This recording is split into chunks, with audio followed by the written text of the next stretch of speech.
Assalamualaikum warahmatullahi wabarakatuh. Perkenalkan, kami dari kelompok 14 akan membawakan materi tentang tanaman kemukus. Sebelumnya, izinkan saya memperkenalkan anggota kelompok kami. Yang pertama ada saya sendiri, Nurina Adi Almira dengan NIM D500180030. Yang kedua ada teman saya, Erni Febrianti dengan NIM D500180063. Yang ketiga ada teman saya, Tauzia Yaser Talataf dengan NIM D500184177. Baik, langsung saja kita memasuki materi. Saya Nurina Ade Almira dengan NIM D500180030 akan membawakan materi tentang pengertian kemukus dan cara pembudidayaan kemukus. Pengertian kemukus.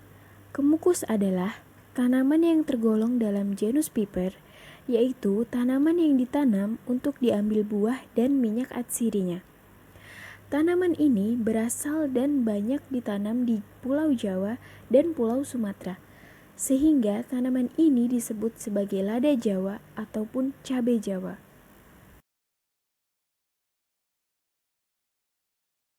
Selanjutnya, saya akan menjelaskan bagaimana pembudidayaan tanaman kemukus. Pada tahap ini terdapat dua cara. Yang pertama adalah cara menanam sulur. Langkah pertamanya, siapkan bahan-bahan yang dibutuhkan.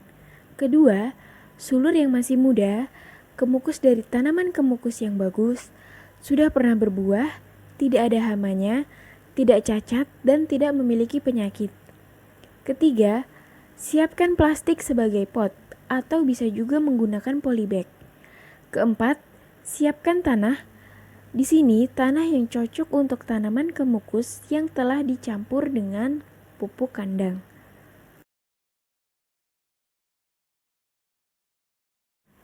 Kelima, masukkan tanah yang telah tercampur dengan pupuk ke dalam polybag.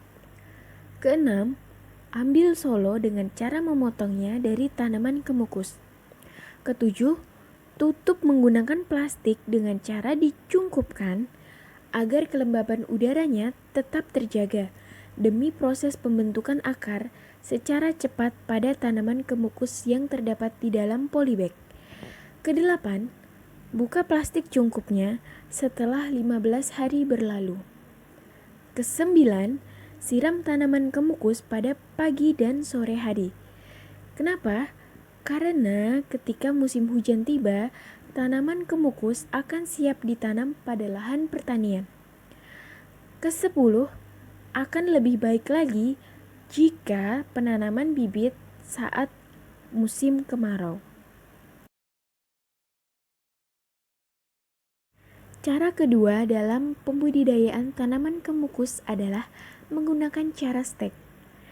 Teknik stek atau disambung ini akan dilakukan apabila terdapat tanaman kemukus jantan dan betina di dalam satu lahan. Dikarenakan kemukus jantan tidak dapat berbuah, maka disambung dengan kemukus betina agar dapat menghasilkan buahnya. Langkah pertama adalah pilih sulur kemukus betina yang bagus, tidak terserang penyakit, tidak berhama, pernah berbuah yang baik dan banyak. Kedua, potong ujung sulur kemukus jantan dan letakkan pada sulur betina. Tetapi sebelumnya, sulur jantan telah dibelah menjadi dua bagian. Ketiga, tutup sambungan tersebut dengan plastik selama 15 hari lamanya. Jika setelah 15 hari, saat plastik dibuka dengan kondisi sambungan segar, maka sambungan tersebut dikatakan berhasil. Keempat, jika menggunakan sistem stek, maka tanah yang digunakan harus tanah yang benar-benar gembur dan sangat sedikit pasirnya. Namun, lebih baik jika tanpa ada pasir dengan kondisi lingkungan yang lembab dan tidak becek. Kelima, pembuangan kelebihan air pada saat proses stek harus diperhatikan. Kenapa? Karena Setek daun tidak tahan akan sengatan sinar matahari, maka diperlukannya naungan untuk melindungi. Keenam, karena tanaman ini tumbuh menjalar, maka diperlukan panjatan untuk bisa tumbuh dengan baik. Biasanya menggunakan pohon turi atau tanaman amal sebagai medianya.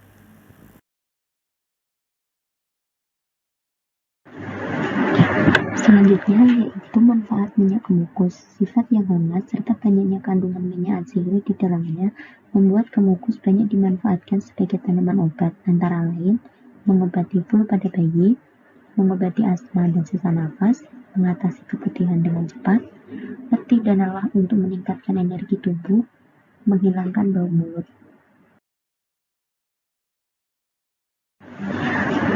Selanjutnya yaitu mengatasi demam dan meriang sebagai antiseptik yang mampu mengatasi peradangan serta melawan bakteri penyebab infeksi saluran kemih, meredakan sakit kepala sebagai ekspektoran yang dapat meredakan bronkitis kronis, obat sakit tenggorokan, mengatasi sembelit, dan mencegah pikun. Selanjutnya yaitu cara produksi tanaman kemukus. Tanaman kemukus diproduksi dengan menggunakan metode penyulingan, dan metode penyulingan ini dibagi beberapa. Yang pertama yaitu penyulingan dengan air. Pada metode ini, bahan tanaman yang akan disuling akan mengalami kontak langsung dengan air mendidih.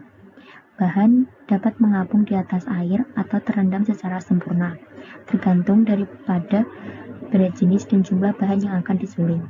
Ciri khas model ini yaitu adanya kontak langsung antara bahan dan air mendidih. Oleh karena itu, sering disebut penyulingan langsung.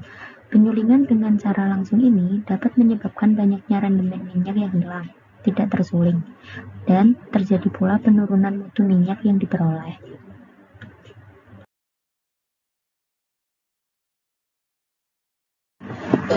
Dan penyulingan dengan uap.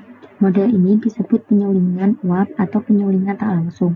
Pada prinsipnya, model ini sama dengan penyulingan langsung, hanya saja air penghasil uap dan bahan yang akan disuling berada pada kettle yang berbeda. Uap yang digunakan berupa uap jenuh, serta ada penyulingan dengan air dan uap.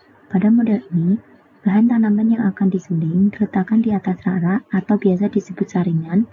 Kemudian kettle penyulingan diisi dengan air sampai permukaannya tidak jauh dari bagian bawah saringan.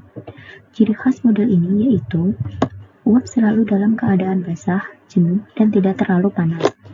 Bahan tanaman yang akan disuling hanya berhubungan dengan uap dan tidak dengan air panas.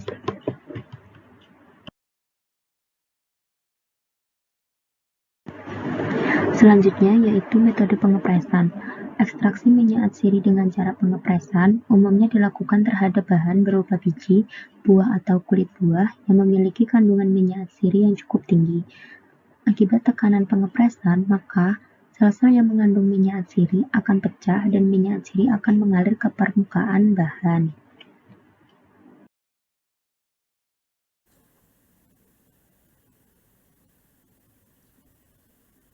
Lalu yang ketiga adalah ekstraksi dengan pelarut menguap. Prinsipnya adalah melarutkan minyak atsiri dalam pelarut organik yang mudah menguap. Ekstraksi dengan pelarut organik pada umumnya digunakan untuk mengekstraksi minyak atsiri yang mudah rusak oleh pemanasan uap dan air, terutama untuk mengekstraksi minyak atsiri yang berasal dari bunga, misalnya bunga cempaka, melati, mawar, dan kena. Lalu yang keempat, ekstraksi dengan lemak padat. Proses ini umumnya digunakan untuk mengekstraksi bunga-bungaan untuk mendapatkan mutu dan rendaman minyak atsiri yang tinggi. Metode ekstraksi dapat dilakukan dengan dua cara, yaitu enveurasi dan maserasi. Lalu, adapun komposisi minyak kemukus. Minyak atsiri terdiri dari berbagai campuran persenyawaan kimia dengan sifat fisika dan kimia yang juga berbeda. Pada umumnya, perbedaan komposisi minyak atsiri disebabkan perbedaan kondisi iklim, tanah, tempat tumbuh, umur panen, metode ekstraksi yang digunakan, cara penyimpanan minyak, dan jenis tanaman penghasil. Minyak atsiri biasanya tersusun dari unsur karbon, hidrogen, dan oksigen.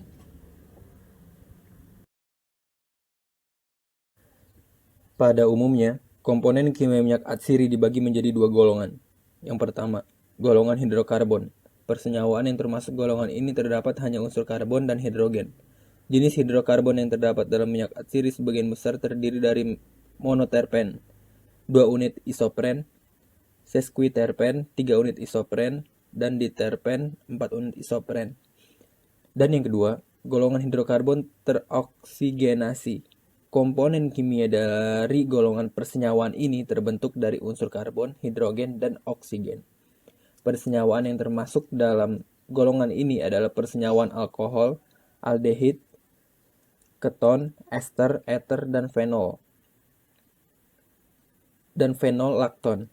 Ikatan karbon yang terdapat dalam molekulnya dapat terdiri dari ikatan tunggal, ikatan rangkap 2, dan ikatan rangkap 3. Senyawa terpen memiliki aroma kurang wangi, sukar larut dalam alkohol encer, dan jika disimpan dalam waktu lama akan membentuk resin. Golongan hidrokarbon teroksigenasi merupakan senyawa yang penting dalam minyak atsiri karena umumnya aroma yang lebih wangi. Akhirnya kita sampai pada slide terakhir. Kami dari kelompok 14 yang membawakan materi tanaman kemukus mengucapkan terima kasih atas perhatiannya dan mohon maaf apabila terdapat salah kata dalam presentasi kami.